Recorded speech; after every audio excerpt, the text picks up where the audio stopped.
So welcome to Coffee Lecture number 65 from the Chemistry, Biology, Pharmacy Information Center at ETH Zurich.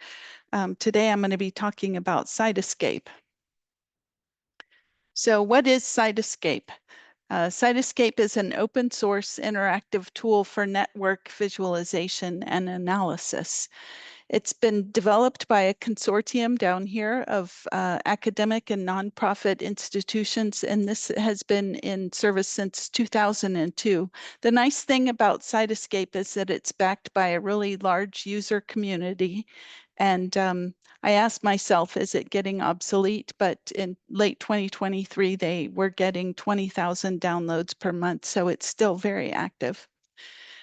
It's built on a system that has core features and then extensions through apps. The core features are the core features that you need to have for data integration, analysis, the basic network visualization, not necessarily biology, and then it's extended by apps. And apps are community developed extensions, and they integrate Cytoscape with other file formats, with scripts, with databases, with common workflows, etc. And so what is a network? Networks represent relationships, and these are everywhere in biology. So networks are characterized by nodes, which are entities, and these are the dots in this network graph. And these could be proteins, genes, tissues, cells, or organisms, could be anything really. And the edges represent relationships between those organisms. So these two proteins may be connected while these two are not. There's lots of different kinds of biological networks. This one, for example, is a protein interaction network where the different colored dots may be different kinds of proteins, and you can see what's connected. You can see a big network structure right here. And then you might have a regulatory network where you have the blue ones, which are regulators such as microRNAs or transcription factors, and they have a directed interaction with a gene that it may be regulating. So the nodes are static, the edges can be directed or not directed. You can also have metabolic networks, and with the app extensions, you have a lot of possibilities to download KEGG maps or some kind of metabolic map and map your data onto existing metabolic pathways. So some of the key workflows that people use Cytoscape for are, for example, analysis of proteomics data. It helps you visualize and see the complex relationships between the proteins in your system. Enrichment analysis. So if you perturb your system and the genes that are expressed changed, which ones are enriched, which ones are downregulated. And you don't have to look at just the gene level. You can look at pathway level or metabolic pathway level. So you can ask not only what genes are being influenced, but what pathways are being influenced. And to get this kind of functionality, you should go to the Cytoscape App Store. And here you have tools for all kinds of biological process. You can see the list of different kinds of apps they have.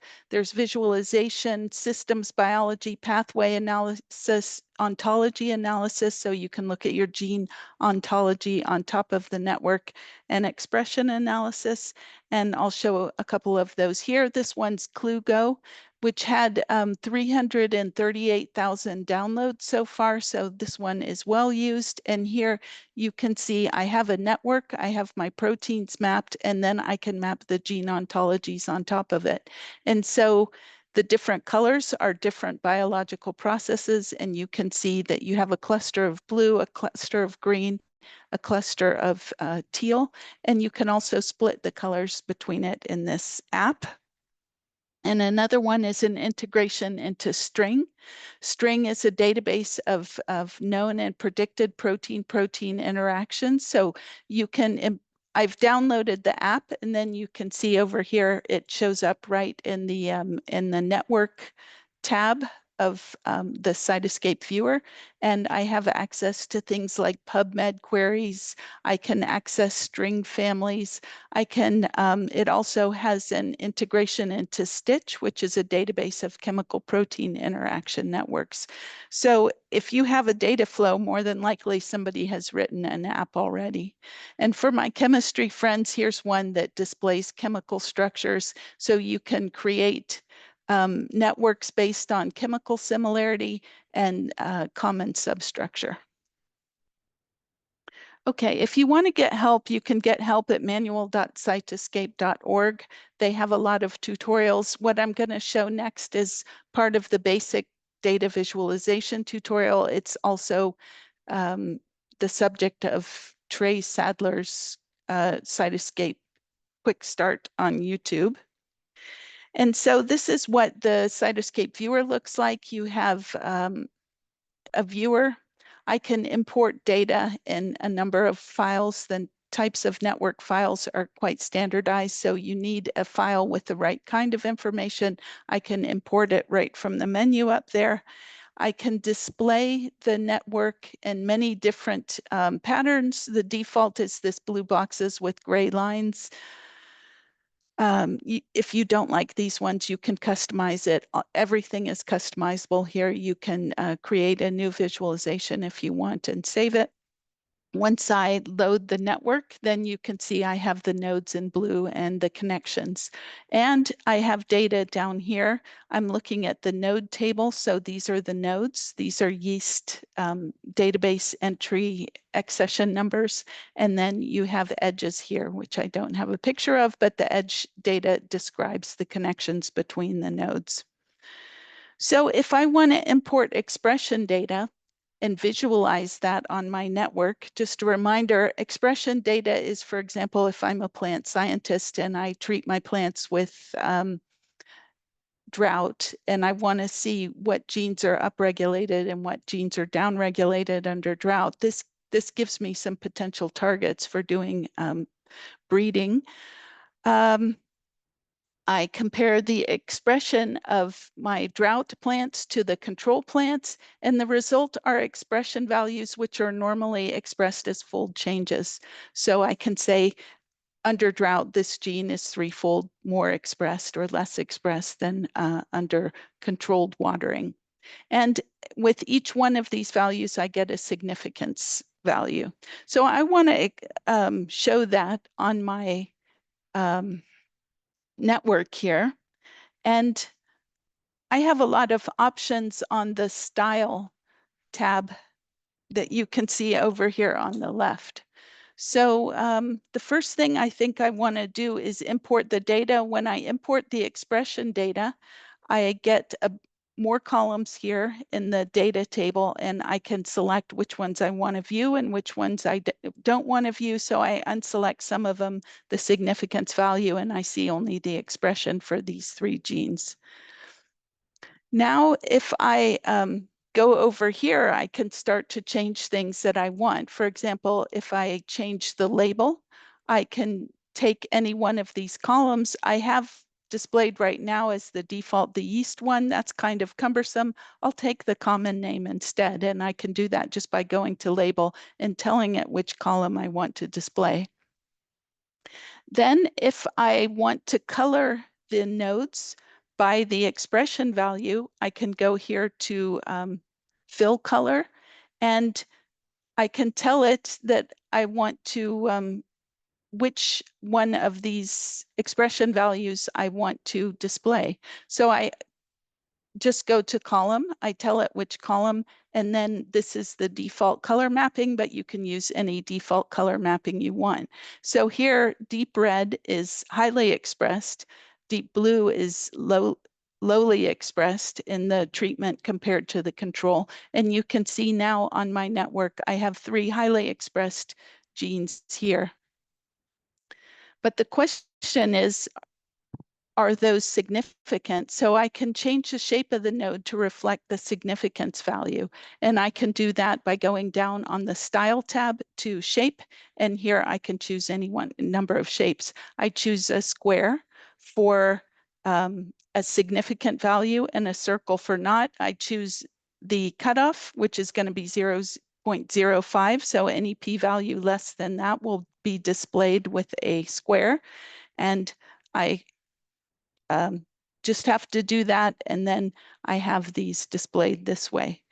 If I zoom in, you can see now I have a cluster here and I have some that are squares. That means their value was significant, and some that are circles. That means their change in expression was not significant.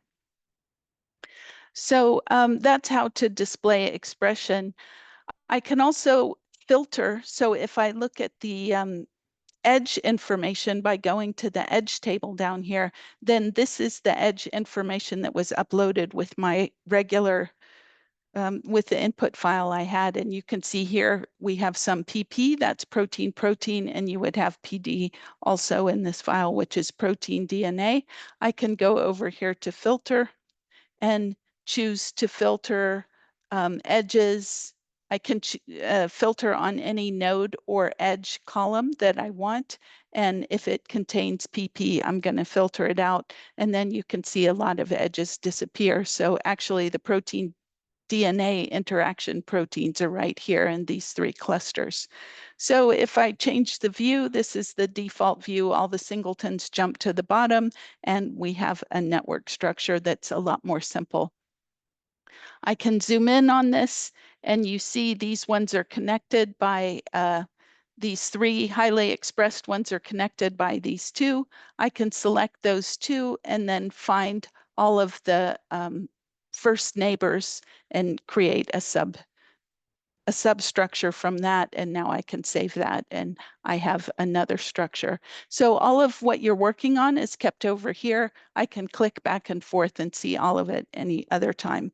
The next thing, and this is the last thing that I think is really great about Cytoscape, is that for any gene, you can go to external links and connect to like a ton of databases. So microarray experiments, publications, you can search the literature for that genes, you can look for pathways, sequences, and proteins. You can connect directly to Entrez and structure databases or do a web search. So this is really nice. It gives you the ability to just browse your data set going from one database to the next. So I searched for this in the European PDB, and it pointed me directly to the structure. So that's all I have for Cytoscape. I'd like to say again that in summary, Cytoscape is the most commonly used network visualization and analysis tools. And I really like the interactivity that lets you move from the Cytoscape browser to other data sets. So it's really a tool that allows you to explore your own data. And the fact that it's open source and has a very active user community, and the user community can extend it via these app extensions, means that you have so much functionality. And if you have a problem, probably somebody else may have already written the app for that problem. You can also do network animations, but I'm not going to show that in this short coffee lecture. So that's it for Cytoscape. Tomorrow's lecture is Mendeley with Leo Betchart. And if you'd like to have the coffee lecture card, they're on the table back there, or you can download it here at this URL. So I'm happy to take any questions if there are any in the room or in the Zoom chat.